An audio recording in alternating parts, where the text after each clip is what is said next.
before we begin, we would just briefly introduce our guests, and then we you can leave it take to it you from to there. take it over, Gabor. to take it. Yeah.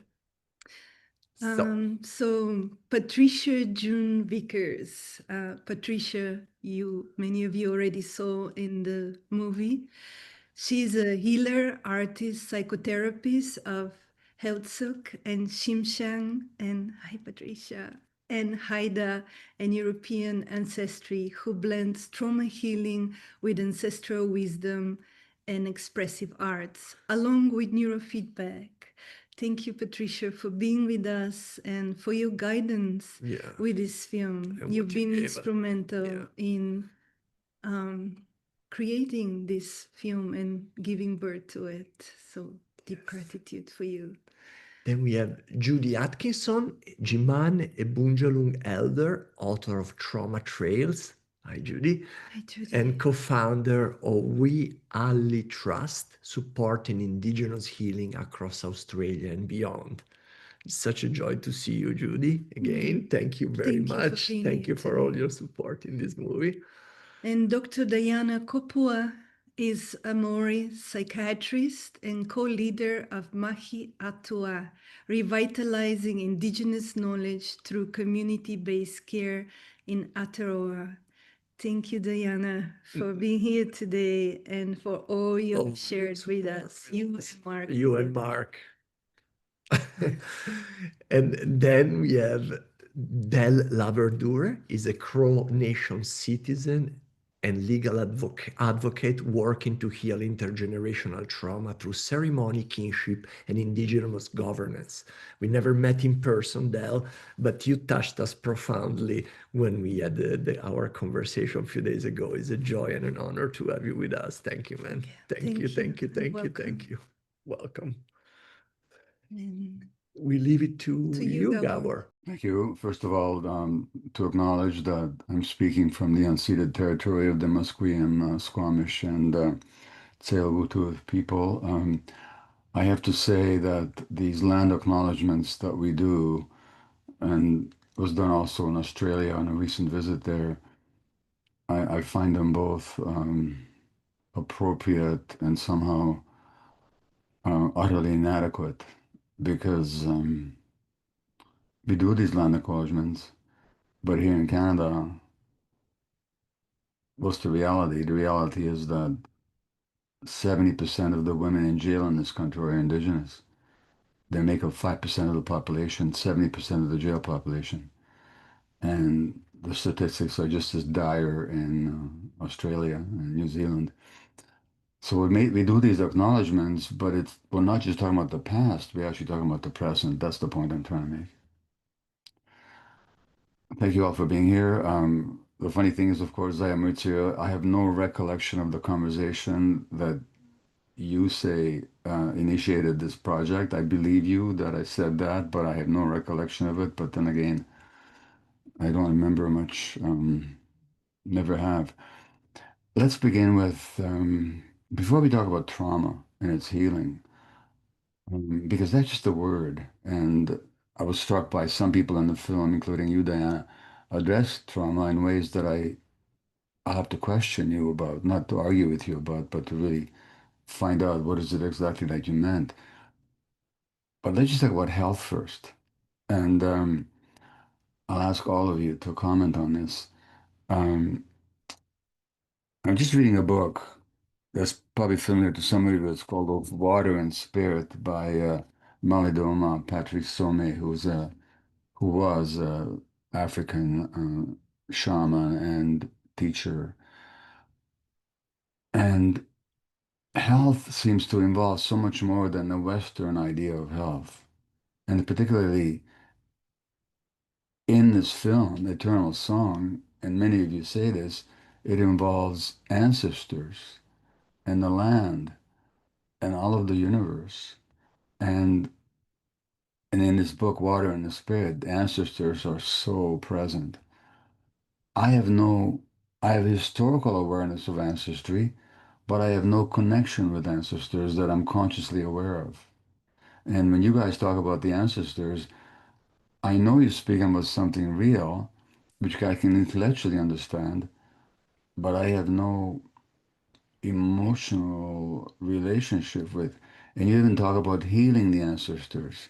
And again, my intellectual mind doesn't get it. What does it mean to heal ancestors? How can you heal people that are no longer alive? But in your conception, that's not the case. So would you all speak to me about, when it comes to health, what your understanding of ancestry is and the relationship to healing? Would you please do that? And I don't know, Dale, would you start? And then all three of you, if you just, all four of you would please address that issue of ancestry, because it's so prevalent in this movie. Yeah, thank you for the question, Dr. Maté, and appreciate your work. And I think in order to introduce ancestry, at least for where I am from, where my mother's people have been since time immemorial, we say biabsaloke, newabe ichish, hukalascha, bapobasa, bagondilish. And you have, in our way, you acknowledge that you're in a long line of people who've been here.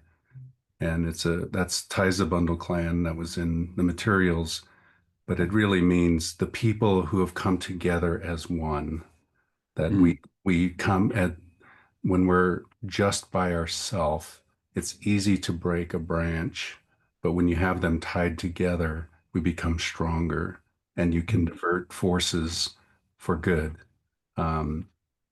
And so when we go in ceremony, Sweat Lodge, Sundance, Native American Church, fasting, Vision Quest, we invoke that line of people who have come before us and walked the earth prior to our existence and before we were conceived as the star people in the pre-poetry reading that you had heard earlier from the Lakota people. We believe that we are sent with a set of instructions, sacred instructions, and that we're reminded along the way. And as we go and we connect to the earth and with our relatives, we invoke that name of the people who have always been here. And so we now come together as a spiritual family, and we help those who are still in physical form. And for those in physical form, the reverse can be true. You can heal forward and backward and vertically and horizontally. And we have songs that are associated with activating each of those spheres. And we would sing those songs in a particular place at a particular time. So that's why I love the movie, The Eternal Song, because these songs have been held for a long, long time, even when it was banned by the larger nation states. But to hold these songs now and invoke them, that is when we ask the ancestors to become present and that we are all one. And that healing fields are possible in those moments. Thank you. And by the way, please drop the Dr. Maté business, just Gabor. Okay. I appreciate it. Judy, if I may call upon you to comment on this issue of the presence of ancestry in our current life in healing. I am really grateful to be talking with you today. I'm here on Bundjalung country, which is part of my ancestry. Also am a Yiman woman from Central West Queensland. And I'm going to open today in the talk that I want to give by telling you I have just yesterday returned from Brisbane from the ceremonies and the work that we had to do after my son died.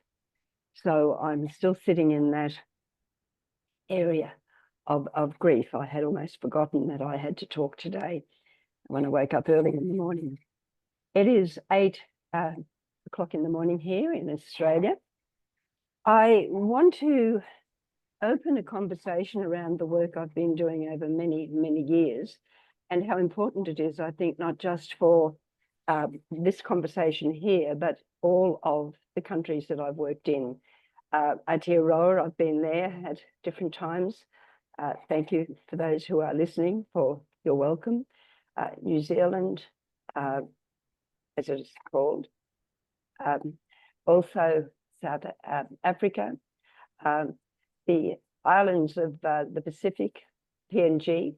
But my bulk of my work has been across Australia, and I get a call.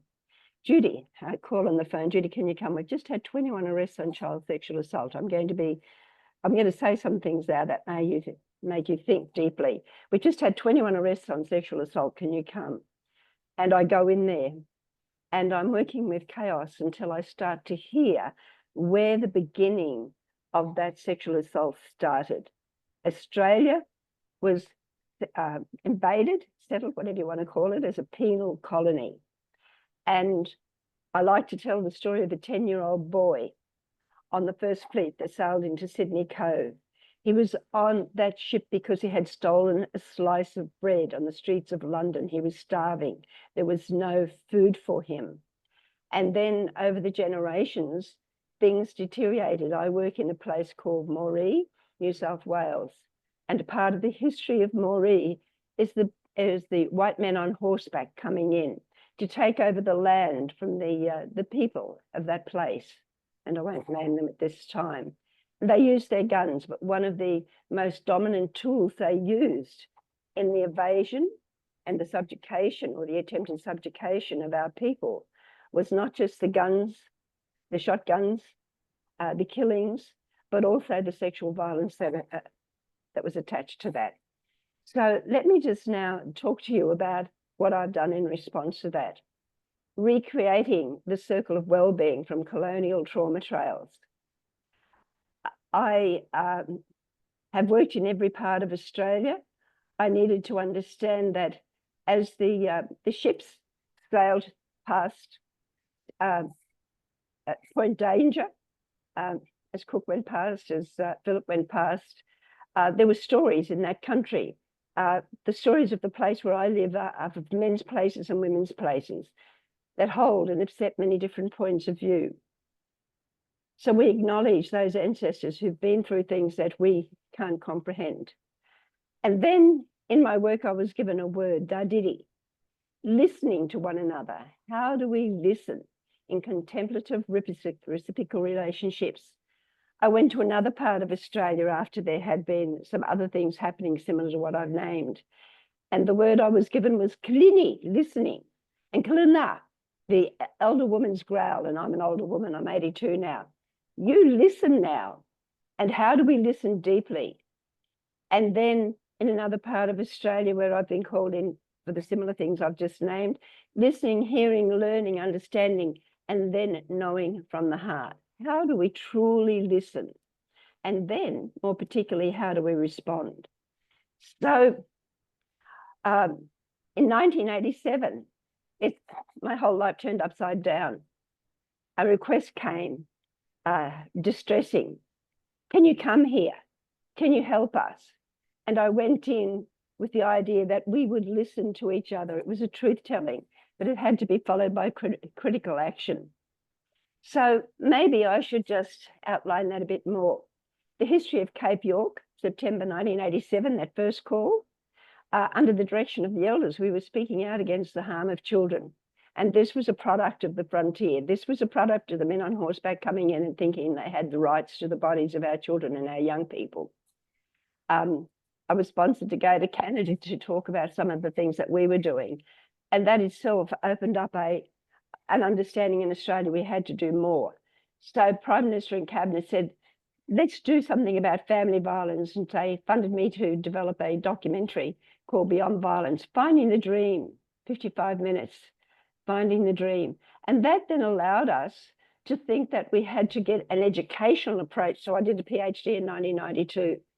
And I was given the words of Miriam Rose Ungamar-Borman, which was used as a baseline. Dadiri is special quality, a unique gift of Aboriginal people. It's inner deep listening and quiet, still awareness. But I found that I had to, as I was called into a community, a place, I had to move from thinking, what's wrong with this mob here? What's happening here? To, okay, what is happening here, but what's strong in you and what can we do together to make a change? I found Bruce Perry's words. We are the products of our childhood. The health and creativity of a community is renewed each generation through its children. So I started to focus on children. And I realized that as I sat on the ground, wherever I was, and I went into prisons to listen to the women, to listen to the men, that the stories they held were the stories that would educate me. I already had a PhD, but it didn't educate me to work in the way that I wanted to, I needed to. And I found the words of Louis Malmadonna, and I'm going to quote from him, if you don't mind. He said, "We live storied lives. We organize experience into stories as we share the life interactively with others. The plot, the character, and the morals of our stories. The stories we hear influence our empathic connections. They change our brains. However, stories live through us. We are born into stories." So that gave me a sense of looking at this oldest living culture. And I started to document the massacre sites and realized that they were flowing down. It was historic collective communal trauma. And we put together a package with a young fellow doing the artwork Judy, who was in prison. Judy, Can you hear me? I can, but I have a request. Okay. Yeah. Thank you for your contribution here. But I really would like to conduct this panel in a somewhat organized fashion with specific questions and giving everybody a chance to respond. And the specific question I asked had to do with ancestry and the role of ancestors. I would like to get to your work and your healing work in time, but I'm going to request that at this point, I move on to the next contributor and let them deal with this issue of ancestors that you briefly mentioned. And then we'll come back to you and your wonderful healing work, if that's okay with you. That's okay with me. I think I'll just kind of draw a sense of, as I sat with the old people who were the ones that held the stories of the ancestors, who held the stories of the ancestors before them. So I was working with 7 generations that they were telling us we had to do something, that we had to develop a healing approach, historic, social, cultural, collective, developmental trauma. And we had to develop a healing approach to what was happening in this country we now call Australia. Otherwise, if I really wanted to know those stories, I would need to go into the prisons which were full of our young people. Yeah. I'll tell you the people I drew on as I was trying to understand what I could do. Derek Shilov's work in war zones, the work of Hoffel and others in disasters, natural disasters, man-made disasters. And the work we did in Australia was, how do we create a sense of safety and security as we listen, and how do we rebond to create hope and courage? And then how do we rebuild the attachment and the belonging that we have with each other and with the country we live on? And we introduced a conversation around justice, fairness, and dignity, valuing self and valuing others, and understanding what was happening. So just, I'm not sure if I'm actually giving you what you really need, but I have a memory of going into a school who asked for help. And the principal of that school has been trying to ring me actually while I've been sitting here talking to you. And I remember learning something that I had never learned in a university with my PhD and all the qualifications I had. I watched a young boy in the schoolyard with a knife. He was in dissociation. And I heard the principal's calm voice reach out to him as she said to him 3 times, and I'll call him Billy because that's my dad's name, "Billy, can you give me that knife, please?" And finally, she got into his dissociated state. And on the 3rd request for the knife, I watched this young boy turn around and hand the knife to her. And he handed her the handle of the knife, not the blade. I guess when I talk about that, I'm talking about how do we work in really difficult situations, and we start to regulate. All right. Thank you. Listen, I really do have to move on to the next person now. Yeah. I must do that to keep this conversation going. Okay. All right. So thank you. Thank you. Thank you very much. Patricia, if I may, can I address the question of ancestry to you and what you make of it? And what do especially people who are not Indigenous who are listening to this, how do they understand when Indigenous people talk about their ancestors, not as historical entities, but as present entities? I think, first of all, we're all Indigenous people Hmm. to land, to a specific land. And it's really not that unusual. And in the line that you come from, you know, where it was Moses, Abraham, Isaac, and Jacob, their ancestors. And I would say mostly from myself that it's been so before I was born. And that to me, it's a mystery because we're talking about the natural world and the supernatural world. Yeah. But I know that they've been with me, protecting me from the moment I was conceived. Hmm. And I would say they're different to those who have a belief, a religious belief, to angels. Hmm. That they are, as Del mentioned, he mentioned one thing, and that's invocation, invoking. So addressing it. I wouldn't say I've woken up to them until just the last 15, 30 years, I guess. And that I see how they've been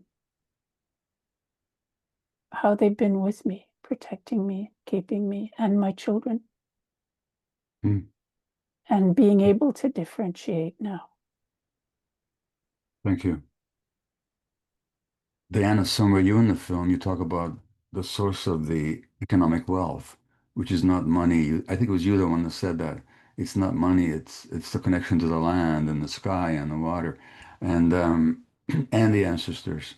So can you address this issue of which is so difficult for the Western mind, of the unity of everything, and that the source of everything is beyond the individual self, including it's in the ancestry, but the ancestry even includes the rocks and the rivers and the trees.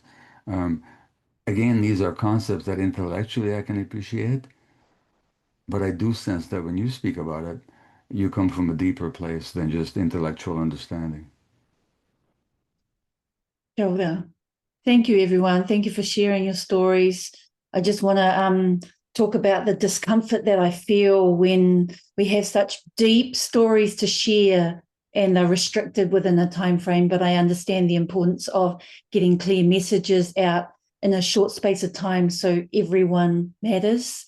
I also appreciate, Gabor, being in a space where you have shared a question in your unknowing, given popularity and the knowledge that you hold.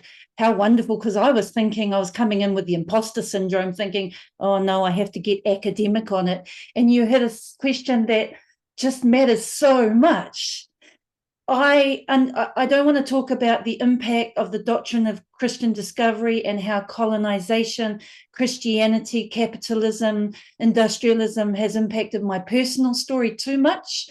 I have an example of being on my land that I was disconnected from. I was raised in the city. My yearning to find my place on earth comes from a series of mishaps, unpredictable mishaps that are usually to do with relationships. Mm. And they impact our family structure. And as a Māori woman, I don't, if you get a chance right now, at the same time as this wonderful initiative is happening, we have the Mana Wahine claims talking about the power and authority of Indigenous women, not just here in New Zealand, but across the world, and how that's impacted the very question you're asking, how we think. When we think about the Enlightenment period, the idea of spirituality and our other ways of knowing and believing were taken over by rationality and reason. And so you and I, as medical doctors, we went in and we were fed a whole way of knowing, but it wasn't just from health. It was from what society valued. When I sat on my meeting house on my land at my father's funeral, we insisted that Christianity would not flood my father's ceremony. And it upset the villagers, it upset the people. But you know what it created space for, Gabor? It created space for two speakers to come out on what we call the atia, where the people speak. And two of my family members quoted my connection to the sky and earth. They literally named the sky, married to the earth, and then from their youngest child, which I deliberately put up here, this is Ruo Moko, the sky and the earth's youngest child, according to our truth, which I understand there are many truths. And I think that's the problem, is that when we're thinking, try and think to understand different people's truths. There is enough space in our mind to acknowledge when I'm feeling stuck in my thinking and where's that coming from? And is there space for me to listen, accept that they have a truth? Because I tell you what, Gabor, when they quoted my ancestry from the sky and the earth down through to my father, it had a meaning beyond intellect. Beyond intellect. Not all things that we're connected to have to have an intellectual reasoning. Is that enough? Yes, thank you. In the sweat lodge ceremonies, well, actually, it's in the film, The Eternal Song, somebody, I think in Greenland, talks about looking at the rocks, but the rocks are looking at you. You know, what are you talking about? The rocks are looking at me. And in sweat lodge ceremonies here in British Columbia, when they bring in the heated rocks, they say, "Here come the grandmothers and the grandfathers." Wow. And of course, I can even get that intellectually because we do come from the earth. But you raised something really important when you said, how do you heal your ancestors? If you understand from my reasoning that Mother Earth is my primal mother, you can understand looking after the earth will in turn look after you. Yes, yes. I want to come now to the main subject of this topic of this conversation, all four of you, please, which is looking at trauma. And Diane, I'll stay with you for a moment because you said something in the film that I really want to understand. Okay? And you said, no, we can all agree that trauma is the painful events that happen to us both personally and also historically. And not just the events that happen to us, but the impact of it, the wounds that those traumatic events incurred on our bodies and our souls that we still carry. But Diane, you said in the film that trauma is a neoliberalistic way of commodifying our hurts. So I'd love for all of you to talk about what you understand by trauma. And Diane, if you'd stay with you for a moment, what do you mean when you say it's a neoliberalistic way of commodifying our hurts? One of the things, and I'm a forever learner of my Indigenous language. My husband believes that I'm fluent, but I always doubt myself. But a lot of our Indigenous words have been straight translated. So, wairua, spirituality.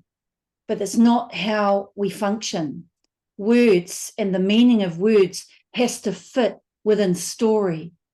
And stories connect us to that health and what you talked about before, our ancestral connection.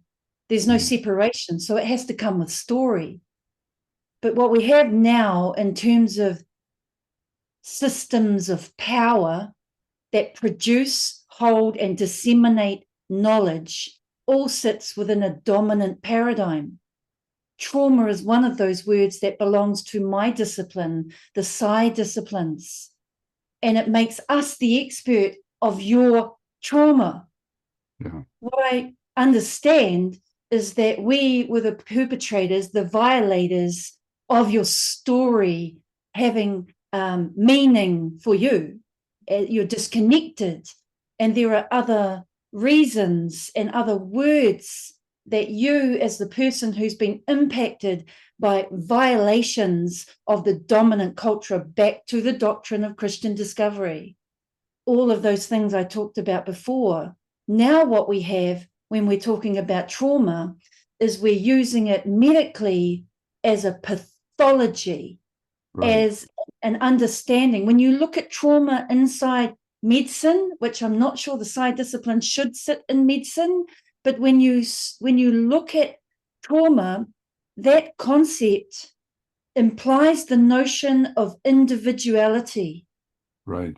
And ignores that individuality is not necessarily a construct that everyone agrees to.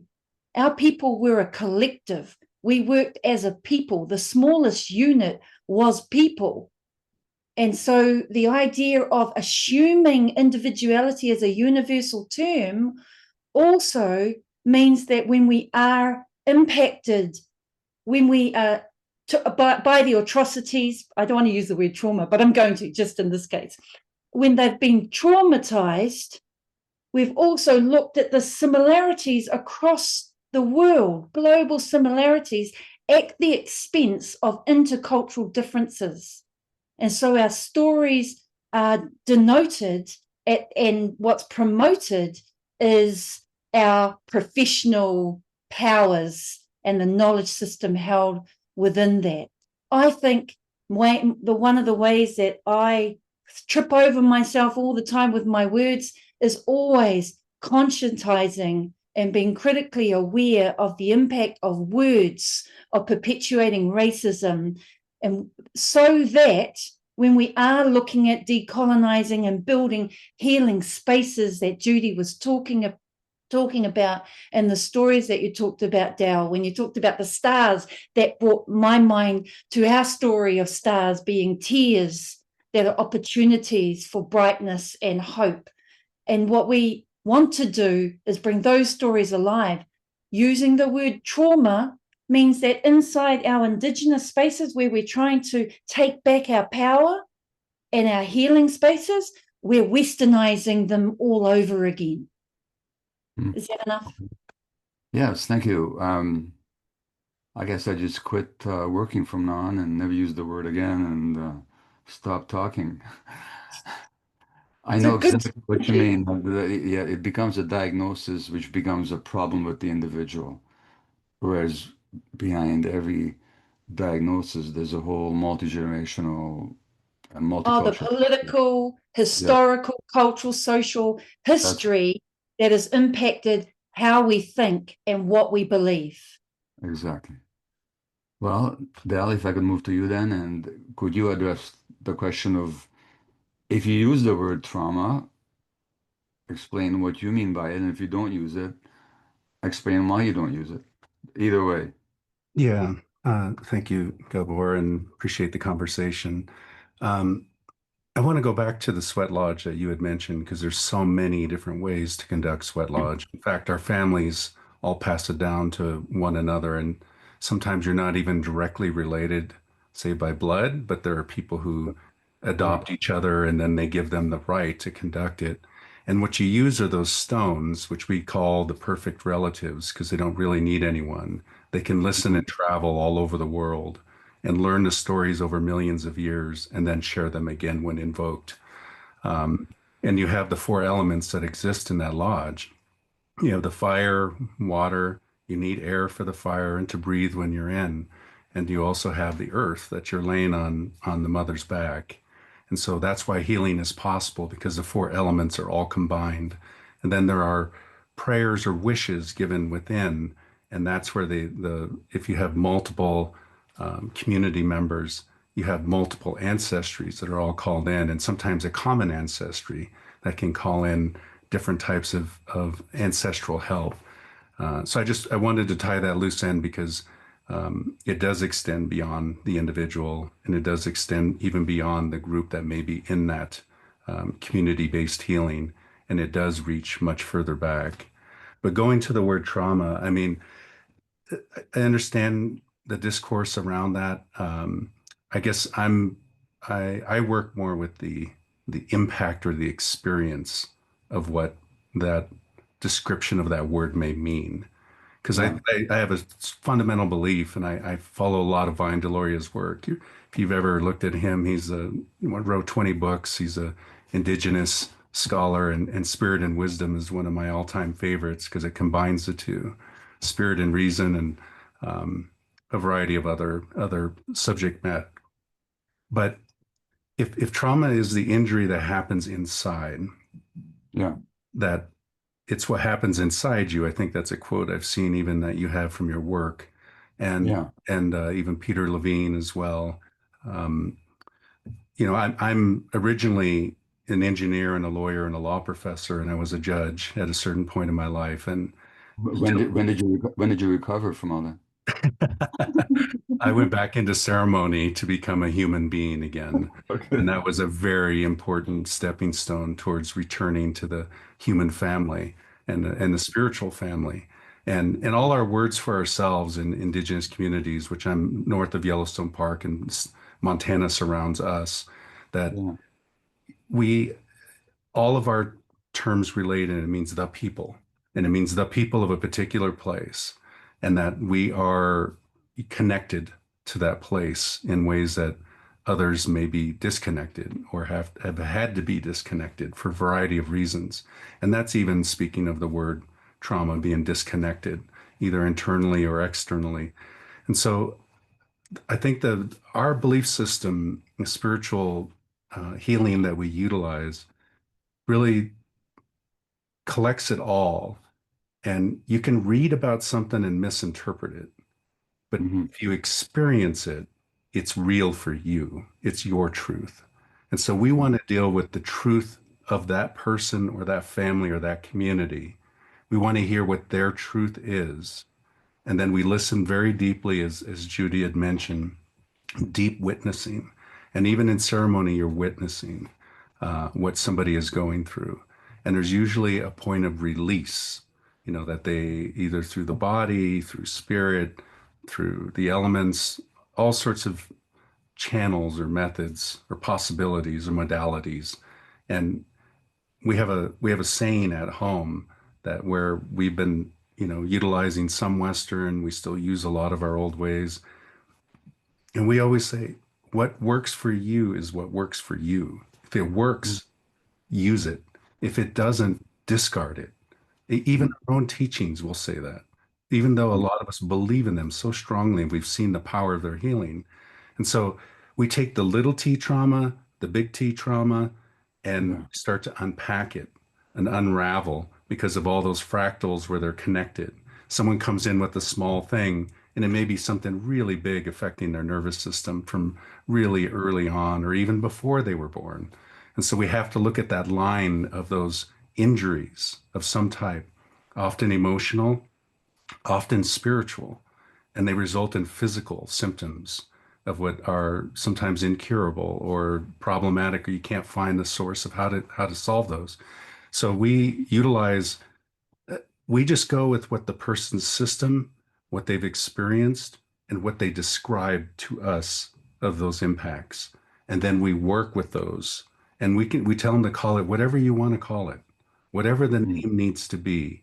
Just tell us what that story of impact and consequence was for you. And let's work together to unpack that, unravel it, and get you back the freedom inside to relate to yourself in a good way, and the freedom to become a good relative in the outside world. That if we're a good relation for a good relative, that means we're having a good life. Thank you. Judy, if I can go back to you again now. Diana mentioned the American Part Lakota psychiatrist physician Louis Malmadrono. I believe you mentioned Louis. And he talks about the power of story in healing. And in your first contribution today, Judy, you talked about story and the power of story. Can you say more about the importance of story and narrative in healing? Thank you, Gabor. Yesterday, I returned home from my youngest son's funeral. He was in a very distressed state when he took his life. Each morning we talked. Each morning he would ring me just on daybreak and we would talk. And in reflection, I realized that what I was doing was creating safety for him to talk to me, for me to listen to him. I'm talking about my son here, to listen to him. As I said, I just returned home from his funeral yesterday. I want to take that now to the places where I've worked with youth. And every place I've worked in, like out in Western New South Wales, surrounded by 8 massacre sites. This is the history of this country, 8 massacre sites. In the Kimberley, where I was called in after 21 arrests on child sexual assault. And that was the activity that was part of the massacres on those people. So if we can't hear the stories that is creating the pain that may take a person to prison because of their behavior, or take a person to the sense that they no longer can live, so they take their life, and we have both of those things as epidemics in this country, then in fact, I believe we're wasting our time. As I was sitting listening here, I looked at 3 things that I have to do when I'm out in country. The first one, I've got to regulate myself. And then I have to regulate because I get called, Judy, can you come? We've just had 21 arrests on child sexual assault. Can you get over here? I've got to regulate so that I am safe and the people I'm going to be working with are safe, that I have the capacity to create connection and attachment so they start to trust me, not with the superficial stories that they have, but the deeper stories of those massacre sites around that site. The second R that I have to work with is relate. How do I build a real relationship, a relationship where I'm sitting on the ground somewhere and people start to, we took the women out fishing and they're all fighting with each other because it was a major massacre site, that area. And they're all fighting with each other. So I walked from one woman to another, sitting with them beside the fishing line as I talked to them until finally they felt they could come together and talk with each other. So relating is very emotional. And we used, in one place with children, I used rock stick. Well, I asked the child to tell me their story and they went out and got a rock stick and a fishing line, tangled fishing line. And the rock was how they felt so unhappy and bad and sad, but hard inside. That was the rock. And he pushed the rock down hard and said, and I don't like what's happening. And the stick was getting the stick and breaking it in half and telling me that he wanted to stop all that pain that was happening on him.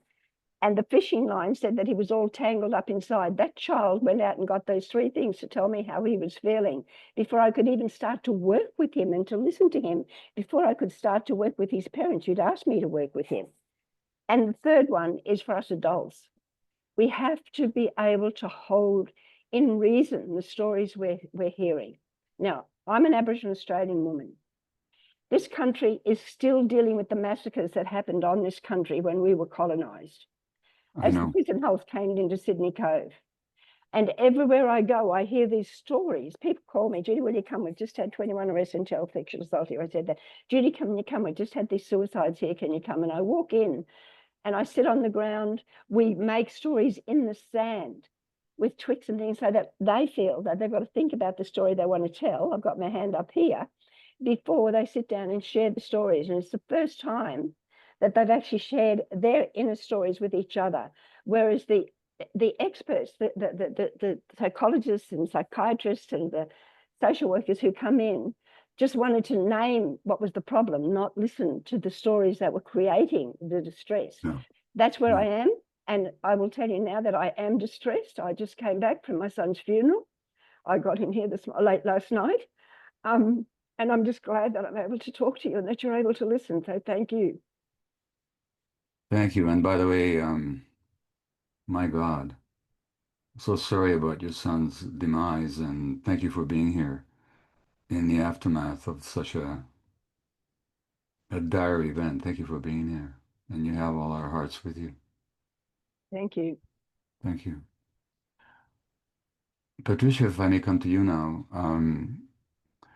and to address the issue of trauma, but also another aspect of it.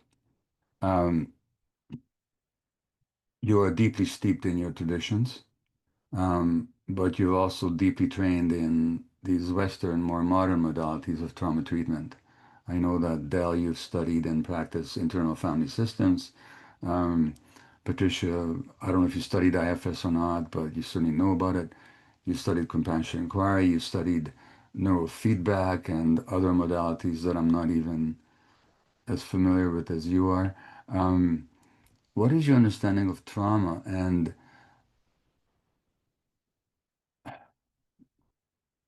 how do you meld the Western, more technical, more analytical modalities with the indigenous understandings that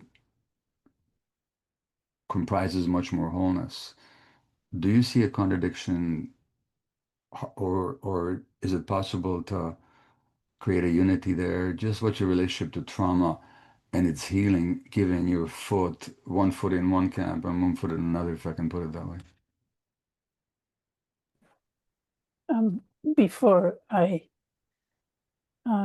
Before I go into that, Judy, I want to say that from where I'm from,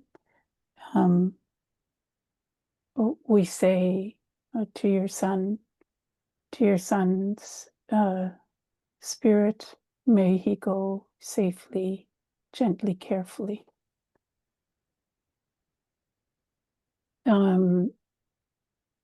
I wanted to say that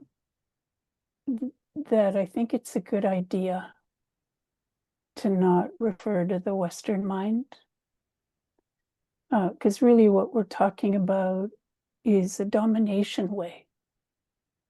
We're talking about betrayal and deception. That's what we're talking about. So, and I grew up with my mother whose parents were from England, and Indigenous father. So there's that split was constantly happening in my family. So, and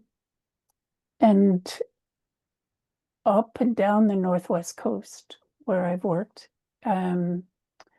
we understand that the cause of the behaviors come from soul loss. So we're looking at it first as spiritual. Some event happened and it hit the person, a part of their soul broke away and is actually in that geographical place where the incident happened. And so our work then is to help that person to retrieve their soul, that part of themselves, so that it can be in them again. And we know when a person has experienced soul loss, because you talked about health. And so we talk about spiritual balance. We can see when a person's not well.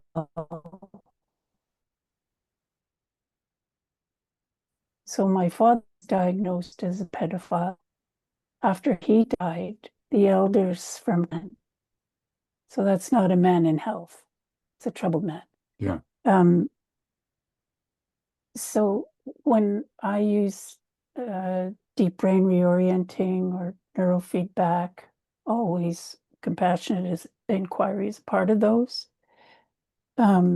It's with that understanding that a person has come to me because they've lost a part of their soul and they want it back again. They want peace. They want to be able to love. They want to be able to respect themselves. Respect is the heart of our Ayau, our ancestral law. So I think that there's no conflict. There's none at all. Unless I was to approach it as Western. Right. Got it. And have separation and division. But as humans, you know, when we go into the sweat lodge, which I've adopted, it's not our cultural way, but it's a beautiful cleansing ceremony. That's what we go in on our hands and knees, and we go in to that womb to be as one. So, you know, that's what people are looking for, because they no longer feel that they're part of their family or their tribe, and so they're seeking that oneness again. Patricia, while I'm with you, on the subject of healing, in the film you're very forthright. You say that your father was a pedophile. He abused you, and then he abused your 2 daughters. And yet you come to a very startling conclusion, which is that you have to embrace both parts. You have to embrace your father as a perpetrator and yourself as victim. And at some point you seem to come to forgiveness. And at some point. It never ends, you know. Some memory arises, and I choose forgiveness again and again and again. Okay. Yeah. Okay. So it's not a completed process that now I've forgiven and it's all over. Like love. Yeah. Okay. Yeah. Well, that's true. Choosing it again and again. Yeah. In the film, somebody, and I forget who exactly, says that healing is when you find out who you are. Can each of you address your understanding of that concept of healing? I know that healing comes from the word wholeness, so that's true. But can you address the concept of healing as you each understand it? As we go in the circle, Diane, let's come to you again now. And of course, in the psychiatric discipline in which you're trained, that concept doesn't even come up. Healing, it's all about controlling symptoms and managing diseases. So what does healing mean to you? I like the words that came up in the movie and the way that you've spoken about them, that feeling of wholeness. I'm just listening to some of the questions, looking at some of the questions, and so many people wanting to connect to who they are as a whole person. I agree with you, Patricia, in part about not naming it Western, but when you look at colonization, when you look at the fact that the experts in my world that would be freely able to connect me to my wholeness, they were rid of because of the systems of power that were Western. So I would agree with you in part in healing.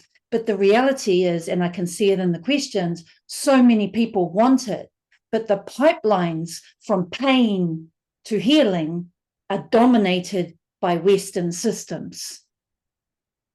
And so healing for me is a journey. I completely agree with that. It's about finding out that time and space was stolen from me and how I understood time as linear, that it was a Gregorian calendar that my life has been driven by, and then returning to almost like I'm in kindergarten, learning to the moon cycles down in quarters and learning their names and slowly learning what they look like and the pull they have on the environment, me included, and the impact that they have on my waters, and then trying to stop myself from opening an app to see what the name of the moon phase is today, because that defeats the purpose of connecting to my wholeness in relationship with the environment that in our eyes is our elder. They are our elders, our tuakana, our older siblings,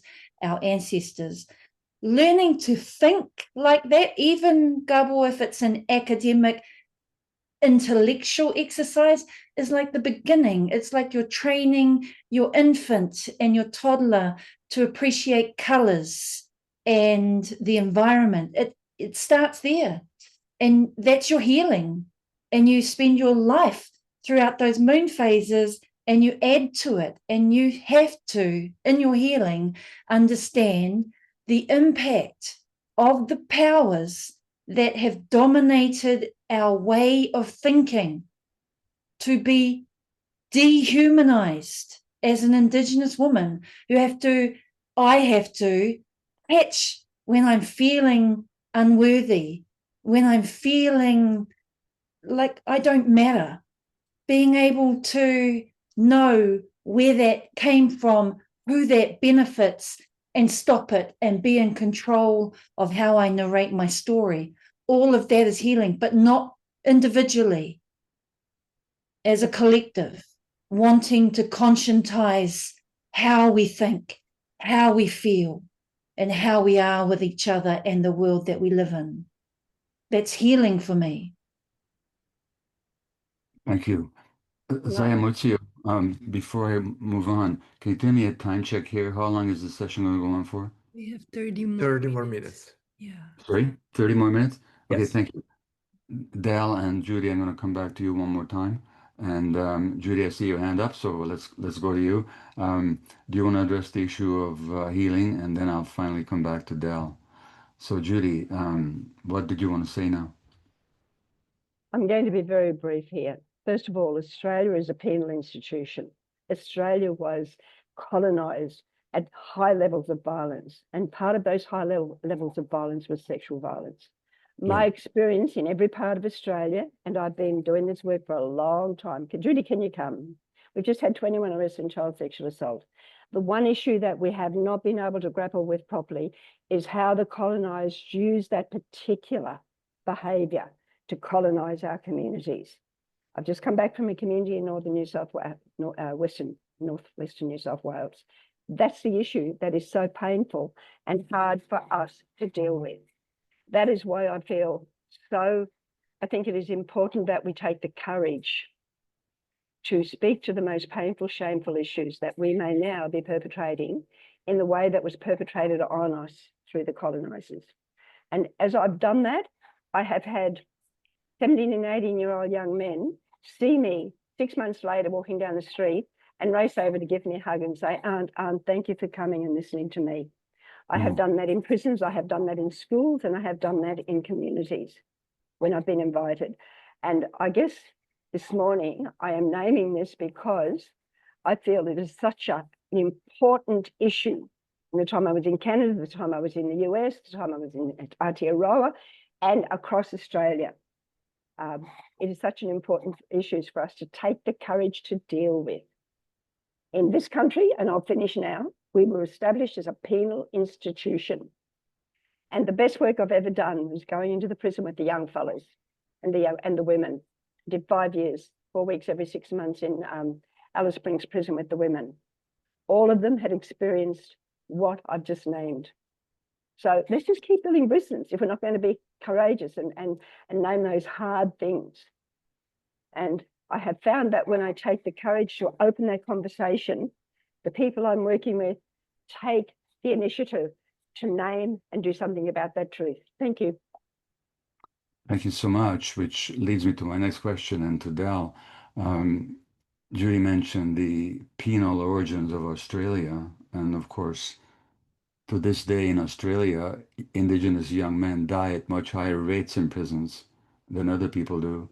And when I was there recently, And same thing is true in Canada. Like there was a poll done in Canada 5, 6 years ago.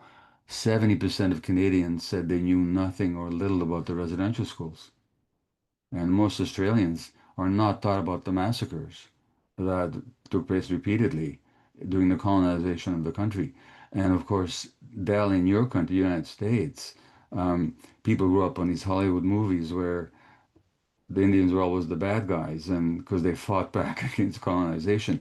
And right now, there's a trend in your country to deny that history and to make the teaching of the actual history of slavery and the suppression and genocide of indigenous people actually impossible or prohibitive in the schools and universities.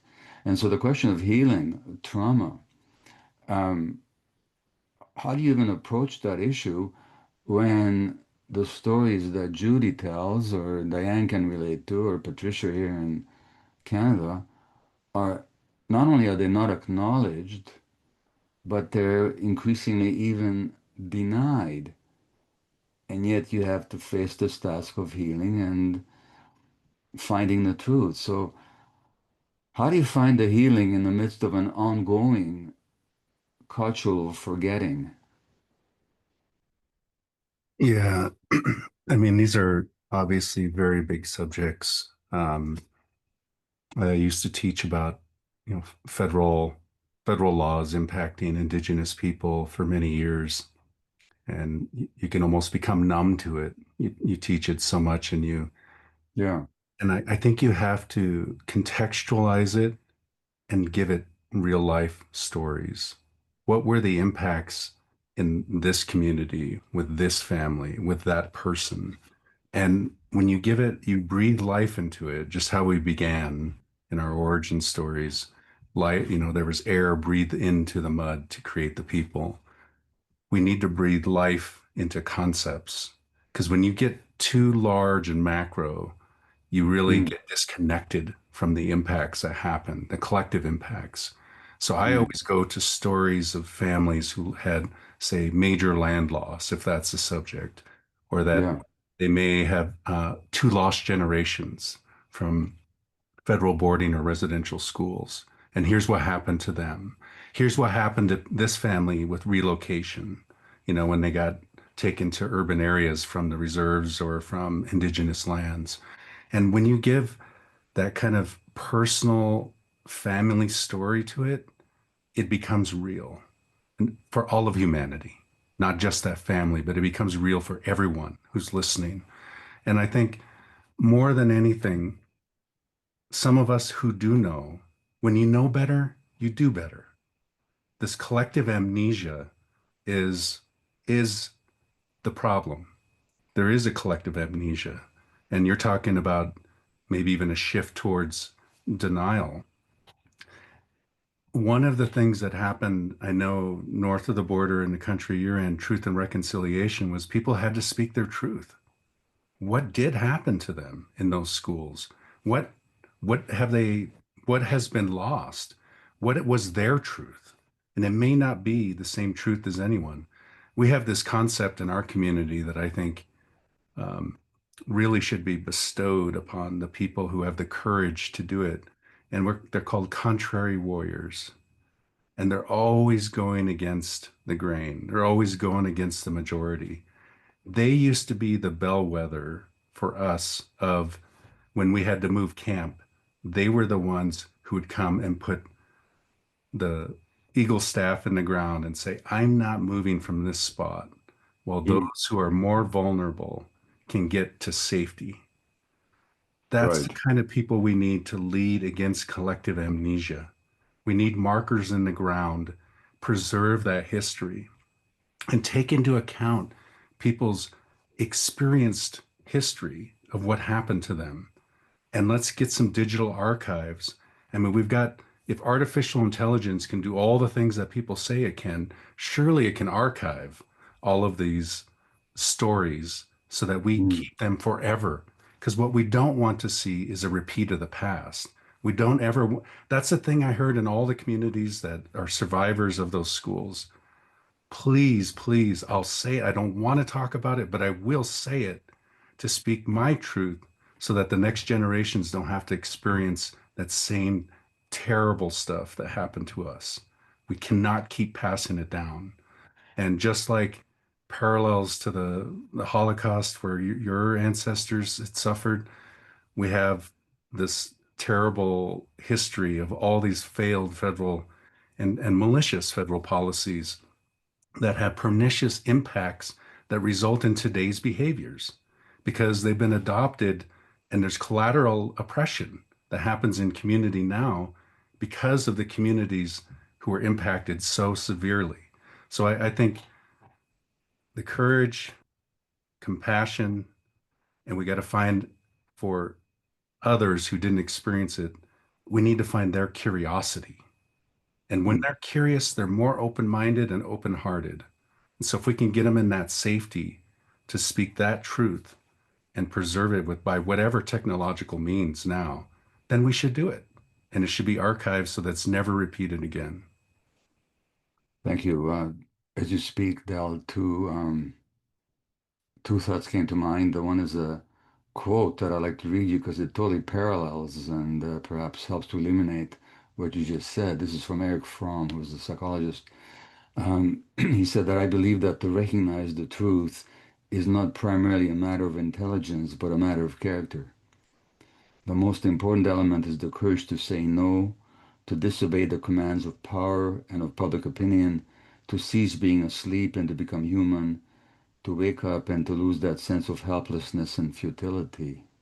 And that's what we have to keep doing. When you mentioned my own ancestry, I'll just make a personal statement. Right now, so-called in the name of my own people suffering, and other people are being subjected to horrible suffering in Gaza and in Palestine.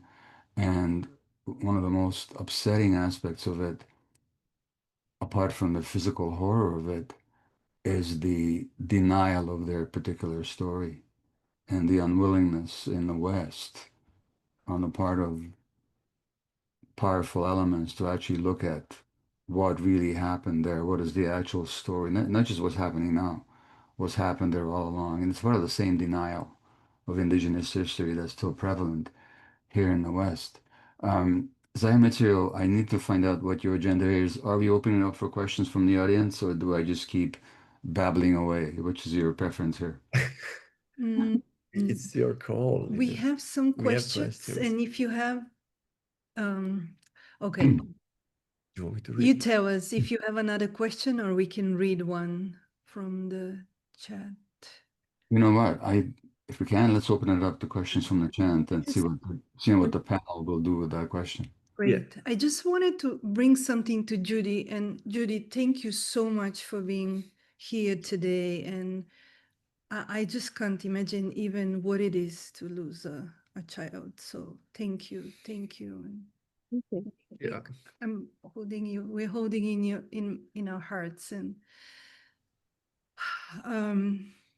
we were showing the film in Paris last week, and a woman came to me in tears, weeping, and she was saying, my ancestors were the ones who committed the massacres. And she was shaking and saying, how do I heal my ancestors? How do I heal the lineage? Where do we even start? And I think one of her uncles was a prime minister of Australia. What would you say to someone that understands where do they begin to heal their lineage? I never realized that I did this in all the work, and I've been out for nearly 45 years now on the ground responding to the violence trauma of colonisation in Australia. But often I'd be sitting like this, and people thought I was being kind of like, I realized I was reminding myself to shut my mouth and listen. And when I took my hand away, generally with tears in my eyes, I was showing people they could cry too. And then and I do group work. Even in the prisons, I do group work. I might take a person away one-to-one, but generally I prefer to do group work because the group comes together and starts to heal itself. But the final thing I want to say is this. What I learned 25 years ago is that I had to have the courage to open the unspeakable, the one thing nobody wanted to name. We would talk about the massacres across Australia. And I would say, yeah, and what else happened? And people would look at me as though I was mad. And I say, in the massacre, what else happened? And that's when I started to open the stories of the sexual violence that was part of the massacres. And then the community started to ask me to come in to do healing work. And I learned that healing was also about naming the pain, working at the depth of our pain, because in that we bring up our power. We actually can stand tall and challenge the country in which we live to do better. I choose to go into the prisons and work with the guys. I did 5 years, 4 weeks every 6 months, working with the women in prison. I never found one person in any of those places who had not experienced what I've just named. That's all I'll say. So it's how I listen and how I respond. And if I cry, they cry with me, and that's good. Yeah. Hey, I would like to add something to that, if I may, which is I would say to that person, along everything that Judy's just said, don't indulge in the luxury of feeling guilty about something that you didn't do and you weren't even around for. But once you recognize that your ancestors did that, what can you do now? What contribution can you make now? Yep. To the culture that you're a part of and to the culture that still denies what your ancestors did. And that's true in France, where the terrible murderous history of French colonialism is just not taken into account, barely even taught. It's true in Belgium, true in the United States, true in Canada, Australia certainly. So, in other words, okay, have your grief, but what can you do? That's all. Yeah. Yeah. And that's the number one question we hear everywhere we went with the movie. What can I do? What can I do? And Can I answer that? Judy answered. Exactly. You did answer. Yes. But I have more in this. Gabor, you're actually right. What can we do? In the beginning, I was going into communities at the request of government or the communities, and we were talking about the issues that came out of the colonisation, the issues that come out of the trauma. And then one day, because I had heard of a little 2-year-old that had been raped, I decided to share my own story of sexual assault by a minister in a church on me. And it broke open the whole community that I was with. There were 45 people in Cape York sitting in that room, and every single one of them started to talk about what was happening in their communities, from people coming, white fellows coming in from outside and thinking they had the right to the bodies of the children, to the women. So I'm saying it took courage to do that. Then I found that I was given back this incredible courage and love, and it was an explosion, because then, Judy, can you come here? Judy, can you come there? And each time, gently, I would open that one issue, more than just the fact that they were surrounded by massacres, but that one issue. And I will tell you now that it was in one part of Australia, it was the disclosure of a senior person in a church denomination. I won't name the church deliberately, or the religious institution deliberately, who was a serial sexual offender on the kids and was later charged. But I guess for me, and I'm particularly talking to you, Gabor, because I just love your work. I would not be here if it wasn't for you, by the way. Got my hands on everything you've ever written, and it gave me courage. But I would not be here except that people kept ringing me and saying, Judy, can you come? We just had, Judy, can you come? And now this thing called We Are Lee, Fire and Water, Anger and Grief. I found if I can take people out of the anger into the grief and the stories that accompany the grief, we've got healing action. That's it. You know, psychologist friend of mine and a mentor of mine said that we should be saved in an ocean of tears. We have to have our grief. Do the other panelists have anything that you want to contribute at this point before you take another question? Judy, Del, Patricia, no? Okay. I Now, just answered in the chat. okay. You Yeah, answered the chat.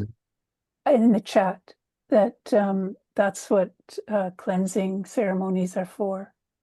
When you awaken to something, and the cleansing ceremony, and then Okay. you take that to the supernatural. You take that to Yeah. the other side. What can I do?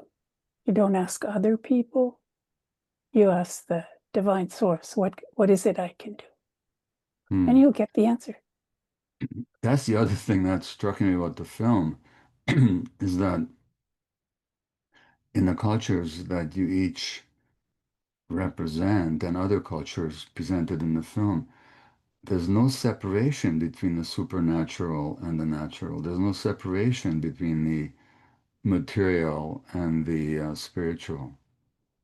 So it's not like it's a religion that you believe in and every once in a while you go and take part in it. It's like it's a daily, if I understand it right, it's a daily unity of the spiritual and the material, which must be such a source of strength, I imagine. Anybody wants to address that one? Yeah, why don't I jump in there? I guess just to share a very personal story. A lot of our younger folks go and do vision quests, and you start with Sweat Lodge, cleanse first and seek guidance, and then you talk to either family members or older relatives on how to prepare, how to get your body ready, how to get mentally ready and emotionally. And then as you go up there, and you've done all those preparations, there are certain things you do when you're up there, and no food or water, for 3 or 4 days. And because of the humility and the sacrifice, um, things start to become more available. And I mention that because we still have a lot of people who still practice that, and they believe to their heart of hearts that this has been a multi-generational process that we've been given. And it doesn't have to be just ours either. Other people could find places that are special to them or to their families or relatives. If it's by a certain lake, a mountain, by the ocean, people have different connections. And you can go with that same intention. And if you, as we say, if you set an intention and you pay attention, you're going to grow two wings, and you may find the answer to the higher power. And when we do that, usually good things happen. And so for those who are asking how, and you always start really small, get a relationship with one plant, with one leaf. Start there and show you're a good relative, and you get to know it. You get to know when's the right time to harvest, what's the right time to be, what's the right time to burn, what's the right time to bury. And as you do that, you grow it over time, and you can have a lot of set of tools or possibilities. And usually start with those that are more local, just like with food. The ones that are more local are healthier and available. And you start by being a good relative. Or if sorry, Dale, were you finished? Yes, I think it was. Oh, okay. I can take 2 minutes to just talk to that question from an Aotearoa perspective. I don't work in the system. I was the head of department for the hospital psychiatric service. I deliberately stepped outside so that we could focus on healing our communities. We ended up having to target the workforce, and we trained the workforce, although we like to train everyone. And we bring the workforce in not because they are the professionals doing the healing on their communities, but because if we're going to improve mental health outcomes, we have to understand that the historical threads, the political threads, they don't exist inside health institutions. They're in our societies, and they are global. And I don't even have words to talk about the story that you mentioned, Gabor, in Palestine. It just makes me want to cry, and I feel absolutely useless. but our contribution to the wider story, to the Indigenous stories across the globe, is to start our small start. Our leaf dell is us in our own lands. And we have a tiriti o Waitangi, a relational document with non-Indigenous people that has been breached time and time again, and they want to rid it. And what we do is, inside my work, is I have become we, and we have created space for our Indigenous artists to hold all of the stories that they've spent their lifetime perfecting. And these artists are people who have reinstated facial tattoo, moko. That was gone. The demise of it was because of what we talked about earlier, reinstating it. Everyone that you see in Aotearoa reinstating their facial moko is healing. As the person who's non-Indigenous, who feels responsible and accountable, they being able to hold space so that we can reassert our authority and make this world a better place. We hold 5-day stay in, we call them wānanga, and people come in about 80 to 100 workforce, both Indigenous and non-Indigenous, but mainly Indigenous, come in, and there are about 20 experts in Indigenous knowledge, either through the arts or through historians and genealogical understandings, and they hold that space while those workers who are working in 6 systems heal through 5 days of understanding how we contribute to the problem. I hear all your jokes about recovering from our, that's it, being able to awaken the professional identity that's privileged and how we perpetuate racism. Day 2 is a reconnection to the environment, the cleansing, going into the water and creating space collectively, not having to talk to anything, but be with each other as we try and have hope for a better tomorrow. Day 3 is reminding us of our personal stories, our personal mamai, our pain, things that happened to us when we were young, and can we be vulnerable collectively and remember collectively or feel collectively and not have to talk about that story, but feel, and the tears will come. And all through those 5 days, it is to arrive at a space of tears. Tissues are forbidden. We want hupe, we want roimata to flood your space. And it brings us back to a story of how the moon and the stars and the sun were created from the pain, from the grief, and they created balance. And all of this in those 5 days brings about a different mental scaffolding. And we get to start again with a new collective conscientized people. And we just start with one group at a time. Sitting in it as a psychiatrist, I feel overwhelmed with how powerful collectives can be. People who are suffering, sitting in the same space together is powerful, magical, in fact. Thank you. I'll finish with a final quick question. At the end of the movie, Eternal Song, the point is made that the colonizer needs to be healed even more than the colonized. And I'll make this rather personal and maybe even, I don't know, I'm not going to characterize it. I'm listening to you 4 wonderful people. And I'll tell you very honestly, I'm experiencing a certain degree of envy. And you might call it spiritual envy, which is like, I have the sense that you're connected to something that I can intellectually understand, but I don't have that deep connection with. It's like you got something that I don't have, and I wish that I have it. And for all my intellect and even my emotional commitment, I just lack that sense that I sense you have. Help me, would you? Okay, what do you guys got to say to that one? And I think I'm probably speaking for a lot of people on this call. All of you, if you'd please address this poor little guy who's sitting here wishing to have something of what you got. What would you say to me? I don't, if it's okay, a book that we wrote, I'd love to promote it right now with my husband, Mark Kopua, and Lisa Cherrington, a recovered clinical psychologist. She'd like to be known as an author, a writer. I just want to, What's the title of the book? Mahi a Atua, I'll put it in the chat. Thank you. We were forced to believe that Indigenous peoples were primitive and that our way of seeing and narrating the world was irrational. We, that's you included, Gabor, are powerful beyond reason.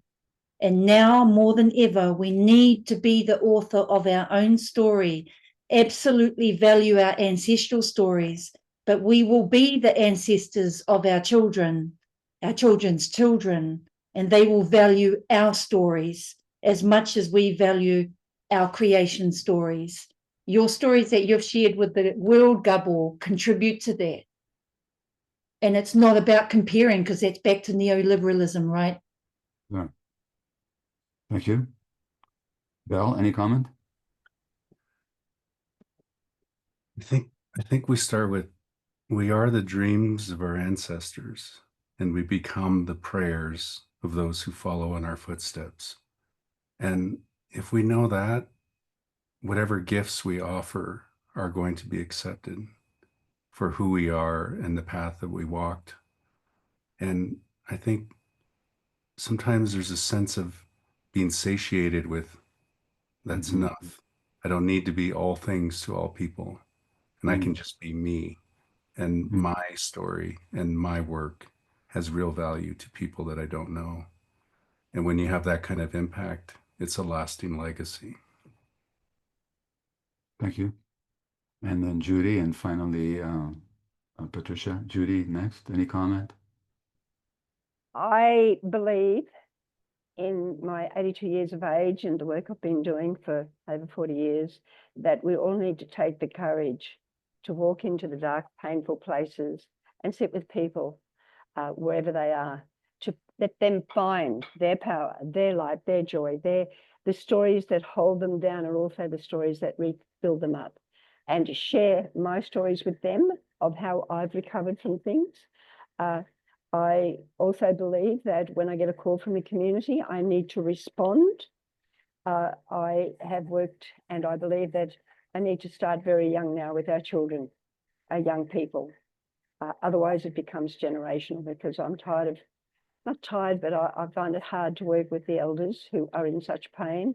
They can't talk to their young people, their grandchildren. So I think it's all those layers that I need to be responsible for in myself. Thank you. Thank you. And Patricia, finally.